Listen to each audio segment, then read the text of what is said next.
ಅವರ ನೇತೃತ್ವದಲ್ಲಿ ನರಗುಂದದಿಂದ ಗದಗ ಜಿಲ್ಲೆಯವರೆಗೆ 47 ಕಿಲೋಮೀಟರ್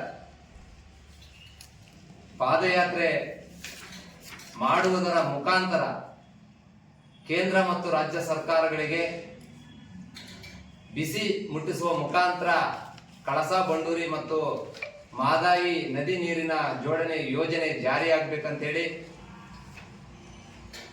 ಹೋರಾಟವನ್ನು ಹಮ್ಮಿಕೊಂಡಿದ್ದಾರೆ. ಇಡೀ ರಾಜ್ಯಾದ್ಯಂತ ಪ್ರವೀಣ್ ಕುಮಾರ್ ಶೆಟ್ಟಿ ಅವರು ತಾಲೂಕು ಮಟ್ಟದಿಂದ ಜಿಲ್ಲಾ ಮಟ್ಟ ಸಂಪೂರ್ಣವಾಗಿ ಹೋರಾಟಕ್ಕೆ ಬೆಂಬಲಿಸಬೇಕಂತ ಹೇಳಿ ಕರೆ ನೀಡಿದ್ದಾರೆ. ಅದೇ ರೀತಿ ಈ ಹೋರಾಟಕ್ಕೆ ಸಂಪೂರ್ಣವಾಗಿ ರಾಜ್ಯಾದ್ಯಂತ ಕರ್ನಾಟಕ ರಕ್ಷಣಾ ವೇದಿಕೆಯ ಪ್ರವೀಣ್ ಶೆಟ್ಟಿ ನೇತೃತ್ವದ ಸಂಘಟನೆ ಸಂಪೂರ್ಣವಾಗಿ ಬೆಂಬಲಿಸುವ ಮುಖಾಂತರ ಹೊನ್ನಾಳಿ ಮತ್ತು ನ್ಯಾಮತಿ ತಾಲೂಕಿನ ಅವಳಿ ಘಟಕದ ವತಿಯಿಂದ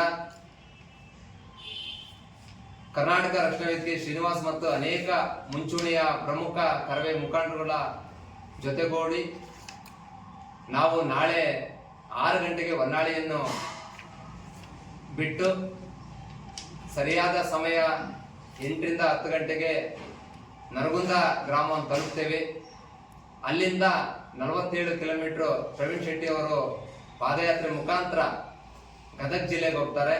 ಅಲ್ಲಿಂದ ಜಿಲ್ಲಾಧಿಕಾರಿಗಳ ಕಚೇರಿಗೆ ಪಾದಯಾತ್ರೆ ಮಾಡಿ ಕಳಸಾ ಬಂಡೂರಿ ಮತ್ತು ಮಹದಾಯಿ ನದಿ ನೀರು ಜೋಡಣೆ ಆಗ್ಬೇಕಂತೇಳಿ ಅತಿ ತೀಕ್ಷ್ಣವಾದ ಹೋರಾಟ ಮಾಡೋದ್ರ ಮುಖಾಂತರ ರಾಜ್ಯ ಮತ್ತು ಕೇಂದ್ರ ಸರ್ಕಾರಕ್ಕೆ ಎಚ್ಚರಿಕೆ ನೀಡೋದ್ರ ಮುಖಾಂತರ ಒಂದು ಜಾಗೃತಿಯನ್ನು ಮೂಡಿಸ್ತಾ ಇದ್ದಾರೆ.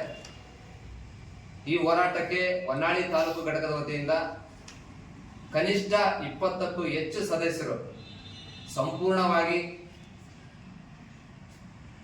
ಸಹಕಾರ ನೀಡುವುದರ ಮುಖಾಂತರ ಈ ಹೋರಾಟಕ್ಕೆ ಬೆಂಬಲ ನೀಡುವುದರ ಮುಖಾಂತರ ನಾವು ಕೂಡ ಹೋರಾಟದಲ್ಲಿ ಭಾಗಿಯಾಗ್ತೀವಿ. ಅದರಲ್ಲಿ ಮುಂಚೂಣಿಯಲ್ಲಿ ಹರೀಶ್ ಜನನಿ ಇರ್ತಾರೆ, ಲಕ್ಷ್ಮೀಕಾಂತ್ ಅವರು ಇರ್ತಾರೆ, ಮತ್ತು ನಮ್ಮ ಅಣ್ಣಪ್ಪ ಎಜೆ ಅವರು ಇರ್ತಾರೆ, ಪ್ರೇಮ್ ಅವರು ಇರ್ತಾರೆ, ಶಿವು ಅವರು ಇರ್ತಾರೆ, ದರ್ಶನ್ ಅವರು ಇರ್ತಾರೆ, ಪ್ರಶಾಂತ್ ಇರ್ತಾರೆ, ಇತರೆ ಅನೇಕ ನಮ್ಮ ಆಲೇಶು ಅನೇಕ ಸಂಘಟನೆ ಮುಖಂಡರು ಭಾಗಿಯಾಗ್ತಾರೆ.